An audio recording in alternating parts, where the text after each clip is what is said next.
Olá, voltamos aqui novamente para mais uma instrução da Palavra de Deus e devo adiantar a muitos que estão me ouvindo.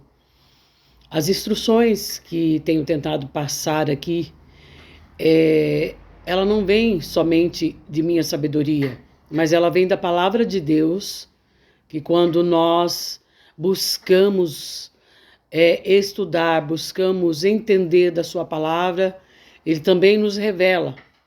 Mas também quero adiantar que estou sendo instruída por pastores que vão a Israel, que fazem estudo da escatologia de Israel e me passam as informações vindas de lá também.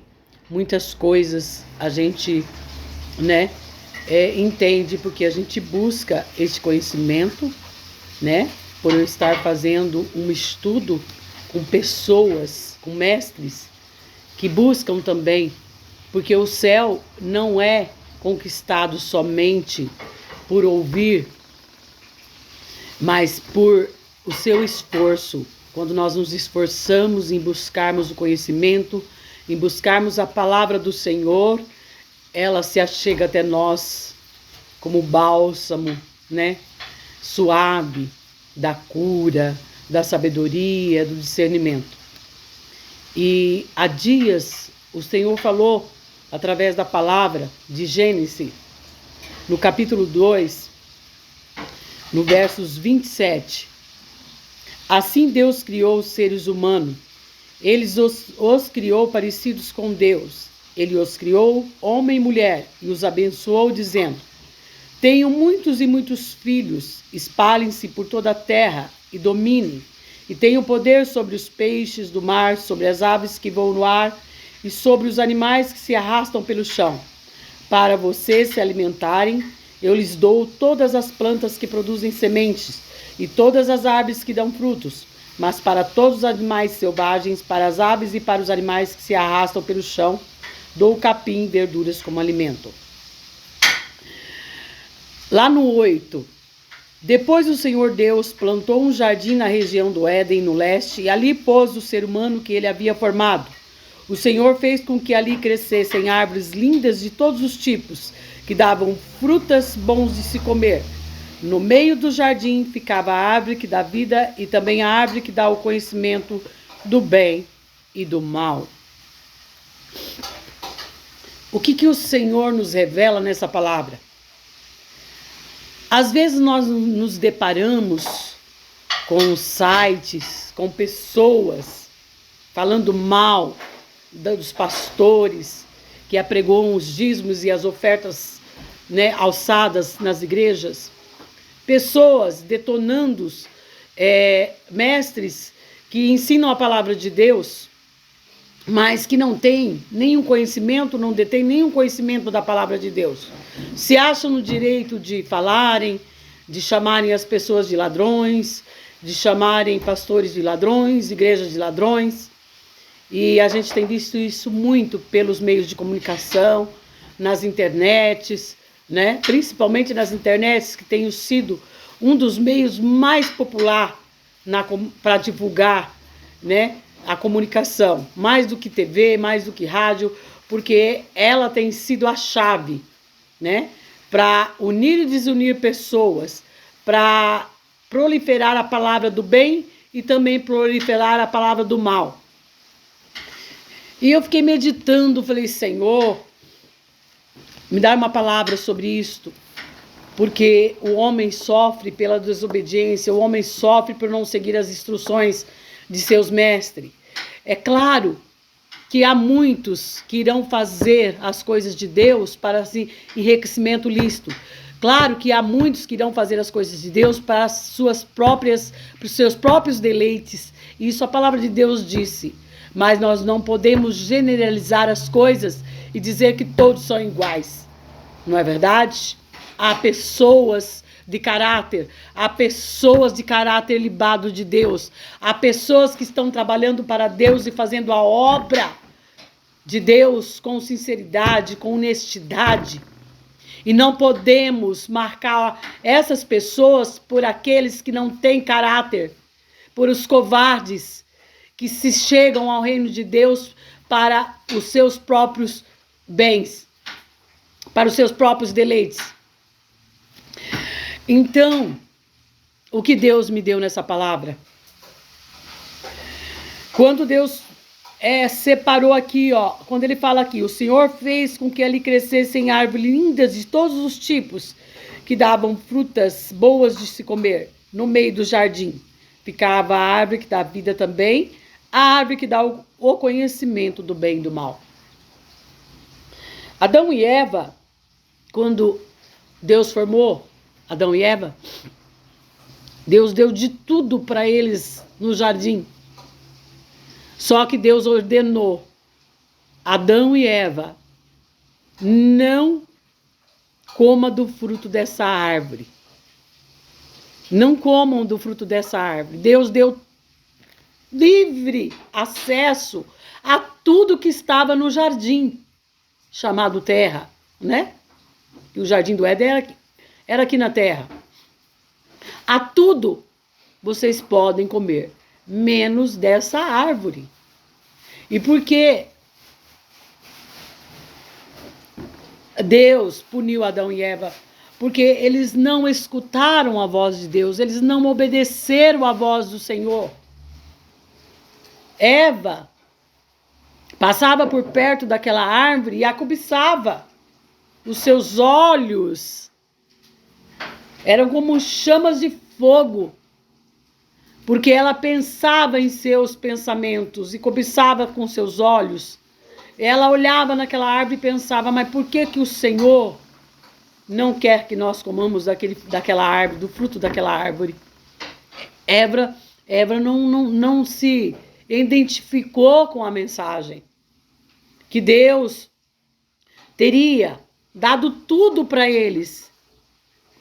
Foi difícil para obedecer a ordem de Deus, assim como nós humanos temos dificuldades para obedecer, para ter obediência àquilo que nos é ensinado, aquilo que nos é oferecido diante do altar. Mestres de caráter libado nos ensinam, e muitas pessoas não levam isso para dentro dos seus corações, dentro dos seus pensamentos, e ficam cogitando, vomitando coisas dos seus pensamentos, daquilo que ele acha que é correto, não aquilo que lhe é ensinado. Mesma coisa aconteceu com Eva. Deus havia lhe dado tudo para eles. Tudo. Tinha de fartura. Eles tinham domínio sobre a terra, sobre os animais ferozes. Deus deu tudo para eles. Mas Eva não estava contente.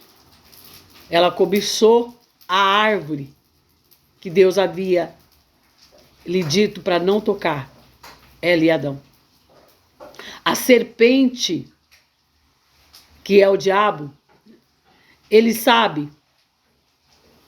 Você às vezes não precisa falar, mas pelas suas atitudes, ele sabe, ele cogita quais são os seus pensamentos, pelo seu olhar, pelos seus gestos. Ele está te olhando, ele não dorme, ele fica 24 horas te vigiando. E ele sabe, sabendo que Eva cogitava em seus pensamentos, pelo olhar, pelos gestos de Eva, que ela passava perto da árvore, ela cobiçava a árvore. Por isso que a cobiça, meu irmão, a cobiça é o maior pecado. Quando você cobiça, você está pedindo para Satanás, entra em mim. Entra em mim. Você não pode ter praticado, mas ao fato de você ter cobiçado, ele já está vendo as suas atitudes, pelo seu olhar, pelo seu gesto. E foi o que aconteceu com Eva. Satanás se aproximou de Eva e disse para Eva: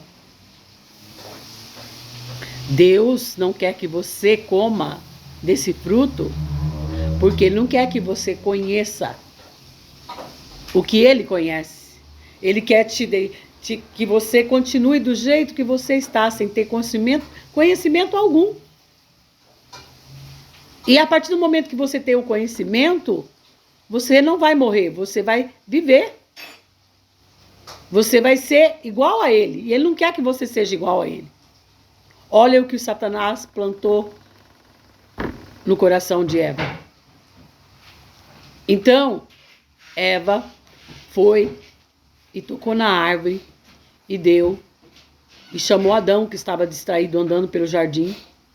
E Adão, sem perceber, comeu também daquela fruta. E de repente, o mal se estabeleceu sobre a vida deles. A inocência foi dissipada e eles se viram nus. Todo mundo já conhece a história. Mas não é sobre isso que eu quero falar. Eu quero falar sobre dízimos e ofertas. Muitas pessoas falam mal que nós fomos eximados de ofertar, eximados de dizimar, porque os dízimos eram para as pessoas lá do Velho Testamento. No Novo Testamento, a gente não precisa mais dizimar pela graça de Jesus, pela morte de Jesus na cruz. A lei foi revogada. Muito pelo contrário, a lei não foi revogada. A lei continua sendo lei. Jesus Cristo veio para aperfeiçoar a lei. Ele somente aperfeiçoou a lei através do seu sangue, remido lá na cruz do Calvário. Mas ela não foi revogada. A lei continua sendo lei. Nós temos que seguir princípios da lei, para que nós possamos ser obedientes a Deus. Se fosse assim, nós viveríamos como nós quiséssemos aqui na terra. Nós temos que obedecer à lei da terra para estar em condição da lei do céu. Tem certas coisas que não dá para se atinar, como não princípios. E dízimos e ofertas são princípios. Dízimo e oferta são bênçãos para a sua vida, sua casa e sua família. E o que o Senhor me tocou aqui? Quando o Senhor separou aquela árvore no jardim do Éden, o próprio Deus estava tirando o seu dízimo de tudo que ele criou. Não me importa que seja a árvore do conhecimento do bem e do mal, mas Deus estava separando os seus 10%. Deus me mostra aqui que os 10% já foi separado lá, desde o início de sua obra. Porque ele fez tudo, ele deu tudo ao homem. E ele separou de toda a árvore do jardim. Vamos supor que teriam 100 árvores de frutos para que Eva e Adão desfrutassem. Ele separou uma para ele, que o homem não podia tocar. E disse: não toque nesta árvore. O que o Senhor estava dizendo? Não toque naquilo que é sagrado, naquilo que é dele. O que você faz, meu irmão? Você toca em tudo que Deus te dá quando você nega o seu dízimo, quando você nega a sua oferta. Você está tocando em tudo que ele te deu. Na saúde que ele te deu, na prosperidade que ele está te dando. Você está tocando no mais sagrado. Porque ele mesmo separou para ele algo que ele tinha dado ao homem. Ele estava ensinando o homem a não tocar naquilo. Estava ensinando Adão e Eva a não tocar naquilo que ele separou. E porque você discute tanto que dízimo e oferta não são princípios. São princípios desde a criação. Deus ensina por códigos da sua palavra. Você precisa aprender a estudar os códigos da palavra de Deus, para você sair aí falando mal de dízimos e ofertas. Agora, uma coisa. Claro que tem gente que faz menção disso para os seus próprios benefícios. Mas eles é que vão dar conta para Deus. A oferta e o dízimo que você leva no altar do Senhor, os 10% que você tira para levar lá, o Senhor está te contemplando, o Senhor está te vendo, o Senhor está te abençoando. Agora, se um pastor ou se alguém não faz bom uso desses dízimos, dessa oferta, é ele que vai tratar com Deus, não é você. Pare de ser marrento. Pare de ser julgadores. Por isso que o mundo está de mal a pior. Porque nós nos colocamos no lugar de Deus para julgar, para poder estabelecer ordem na vida dos outros. E tirar os outros do foco das bênçãos que Deus tem para nós. E Deus fala que aqueles que plantam a semente no teu reino, essa semente será regada, essa semente crescerá, essa semente dará frutos, é a própria palavra de Deus que fala. Então, não fique indagando o que você faz para as coisas de Deus. Não fique questionando o que você faz e não questione quem faz. Porque o que eu tenho visto, pessoas serem abençoadas, pessoas que vão e levam no altar a sua oferta e pagam seus dízimos, elas são abençoadas. Deus não tem deixado nada faltar. Eu vejo por mim. Quando eu destinei a obedecer, quando eu predestinei a ouvir o meu mestre, a ouvir a palavra de Deus, eu não fiquei mais doente, eu fui curada. Nada me falta. E nem vai me faltar, porque eu sirvo um Deus que tudo pode, um Deus do dono, um Deus dono da prata, um Deus dono do ouro, um Deus que criou os céus e a terra, que me criou, que soprou nas minhas narinas, com o sopro do teu espírito. Se eu respiro, se você respira, é porque Ele soprou em suas narinas, como Ele fez nas narinas de Adão. Se você está vivo, é porque Ele está permitindo você viver. Então não questione as coisas sagradas de Deus. Tome tento. Pense no que você vai falar. Porque é isso, irmão, que trará a você maldições. Que trará a você falta de paz. Que trará a você a não benevolência de Deus. E Deus, Ele te constrange todo o tempo. Ele permite que o mal chegue na sua casa. Ele permite que o mal seja no seu corpo. Para que você busque o conhecimento. Hoje nós estamos vivendo entre o bem e o mal. Porque houve uma desobediência lá no início. E você vai continuar na desobediência? Procure viver. Procure estudar a palavra de Deus com pessoas que têm sabedoria para te ensinar. Procure locais que tem pessoas de caráter libado para te ensinar. Porque ainda tem nesta terra. Ainda tem nesta terra. Agora aqueles que estão se apoderando da palavra de Deus para seus benefícios próprios, eles vão ficar aqui. E Jesus está voltando. Nós estamos nos últimos momentos na igreja. Estamos vivendo a igreja de Laodiceia nesta terra. A igreja dos despropósitos. A igreja da descrença. A igreja dos mimimi. Nós estamos vivendo sinais dos últimos tempos. Jesus está voltando, meus irmãos. Não é tempo de nos questionarmos, é tempo de nós buscarmos sabedoria dos céus, buscarmos sabedoria do alto, para que as bênçãos de Deus recaiam sobre nós, sem medidas, recalcadas, sacudidas e transbordantes. É isso que eu queria dizer aos meus irmãos. Muito obrigado pela sua atenção e tenham a paz do nosso Senhor Jesus Cristo. Que a paz do nosso Senhor Jesus Cristo estejam com todos vocês. Amém, amém